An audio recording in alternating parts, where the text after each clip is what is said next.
investigation is underway after a teenager was shot and killed in Marion County last night. Justice, clarity, and closure. That's what 17-year-old Lazarius Graham's family want after hearing their loved one was shot and killed in Marion County.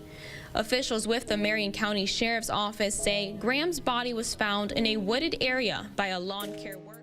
What's up, y'all? Castadon back with another video. By the way, the last video we posted on here outshined my other videos by a whole lot, so I appreciate the love. Listen, I know that Ocala was the focus point for my last video, but I promise you after we get all these videos that I want to get done, then we'll move on to other cities. But without further ado, let's get into the video. Gun violence in Ocala is getting worse day by day, with each instance of gun violence getting more brutal and bloodthirsty than the last one. The real issue is that the people committing these crimes are the youth at Ocala. In 2023 alone, there were over 30 shootings that resulted in death or serious injury, and only 6 of those weren't committed by juveniles. And by juveniles, I mean like people from the age of 25 and younger. But that's the real issue here. The youth are creating their own cultures of violence and want to be in a gang so bad that they end up creating their own gangs. Believe me, there are strong blood gang ties in Florida, but I feel like the way they go about their illicit activities is by having it more structured and more meticulous in their planning, things of that nature, which shows why they've lasted so long. But these young men and women are committing these violent crimes in the cover of night while glorifying their bloodthirsty tendencies on social media or by word of mouth. While combing through these fatal shootings, I learned about the tragic case of Lazarius Lee Graham, a young man who became another victim to the glorified bloodthirsty street violence that we see today. On June 7th, 2023, Lazarius Lee Graham will be reported as missing to the Ocala Police Department, along with multiple Facebook posts urging local residents to share and spread as much word as they can. According to the post, Graham had last been seen wearing a green hoodie and leaving with an unknown individual around 2 p.m. the day prior. No one had heard from Graham since, and his family was getting worried. Later that day, at around 7:15 p.m., Marion County deputies would respond to the 2100 block of Northwest 43rd Street in reference to a deceased individual. When they arrived on scene, Marion County deputies observed a deceased individual located in the woods surrounding the area. Investigation revealed that the deceased individual was 17-year-old Graham, who had died from apparent gunshot wounds.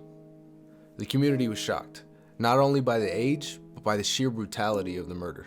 On June 15, 2023, a vigil was held for Graham, where family members and his friends would all pray together and release balloons into the sky in his memory. The following day, on June 16, 2023, the Marion County Sheriff's Office would make a post on Facebook urging anybody with any information to come forward as to where Lazarius was where he died, along with who he was with. It was also revealed in the same post that Graham was believed to have been killed on June 6th, which is the day that he left with that unknown individual. For months, no updates were given to the public, which happens in these types of investigations. Homicides and everything like that tend to take a long time to solve, gathering witness statements, interviewing the right people, checking security footage, and all of that. Finally, on November 15th, 2023, the whole city of Ocala took a collective sigh of relief, as it had been revealed that 2 individuals had been processed and indicted for the murder of Graham.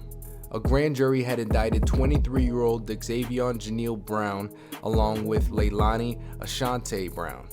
The news had been broken to the public through Facebook, but it also showed exactly how these 2 individuals committed their deadly crime. As it turns out, during the investigation, Detective Kip Peterson had learned that on the day Graham had gone missing, Graham had met with Leilani to sell her some marijuana. However, Leilani did not show up alone, as Xavion Brown was located in the trunk at the time of the pickup. When Graham had gotten into Leilani's vehicle, Xavion folded down the back seat and shot Graham twice. At this time, Graham had actually fled the vehicle into the woods where he would collapse and succumb to his injuries. When Detective Peterson interviewed Leilani, she stated that Graham's death was gang-related and that Xavion had notified her that there was money on Graham's head. It was also determined that the vehicle Leilani was driving, a burgundy Toyota Corolla, had actually been stolen at a party the day before the shooting had occurred. Now, what makes this case more interesting than all of the other gang-related shootings and stuff like that is the trigger man himself, Dexavion Janelle Brown. Turns out, to no one's surprise, Dexavion was actually part of a local gang. This gang will be known as Guap, Guap Shit Only, GSO, and a bunch of other aliases. Dexavion also goes by a street name, Green or Greeno. Now Green, being one of GSO's main shooters, would actually have a tough time staying out of trouble, with arrestable offenses going as far back as 2016 when Green was just 16 years old and him and his buddy led police on a high-speed chase. Then 2 years later, Green would be again arrested in a case of spine-chilling ironic foreshadowing. Green, who was 18 years old, set up a meeting between him and a man that he met while he was in the juvenile detention center in 2017. The pair agreed to trade meth for a gun and $300 and decided that they would meet near Alexander Springs. The victim and another man that was in the passenger seat would already be at the location when Green pulled up with another unknown individual. Green then proceeded to walk to the driver's side door where he would exchange brief words with the victim before he started shooting multiple times into the vehicle.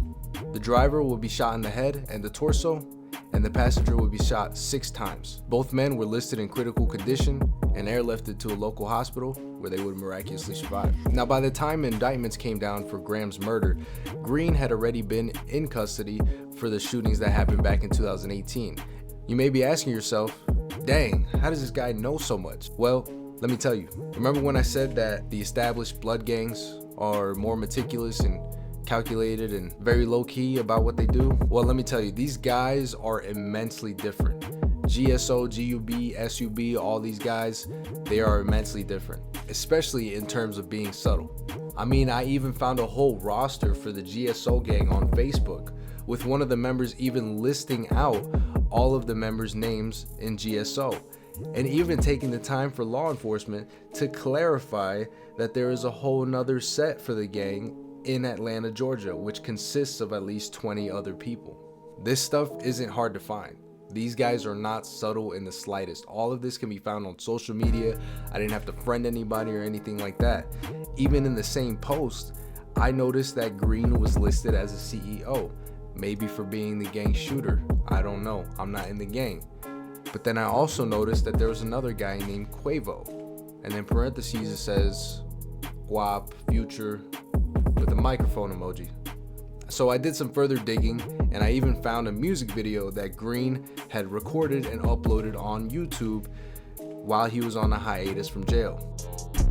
If he not guard, then he cannot hang. I feel like go up with all of these chain. Put that on guard, you want to take my chain. I'm toting this 40, I will let it bang. That's just how we rock, just how we bang. I'll put that on Zark, cause it ain't a thing. Fuck all of these bitches, cause they like to hang. But when they with us, you running the train. I also was able to find Quavo's song Can't Do, where he also shows a bunch of other people who are in the GSO gang.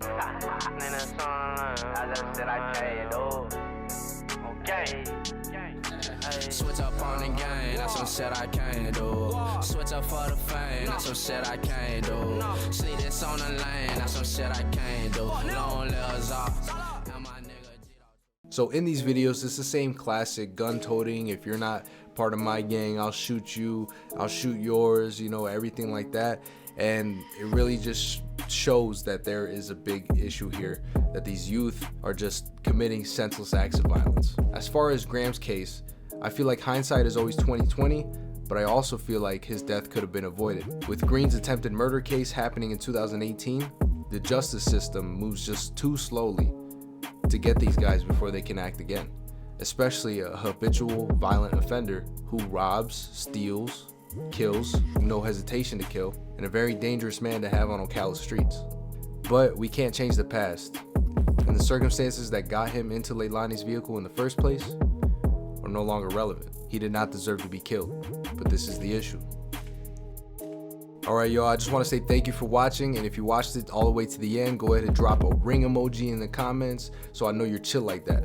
But other than that, I'll see you next time, and stay safe. Relax and take notes while I take totes of the marijuana smoke. Throw you in a choke, gun smoke. Biggie Smalls for mayor, the rap slayer, the hooker layer. Motherfucker, say your prayers.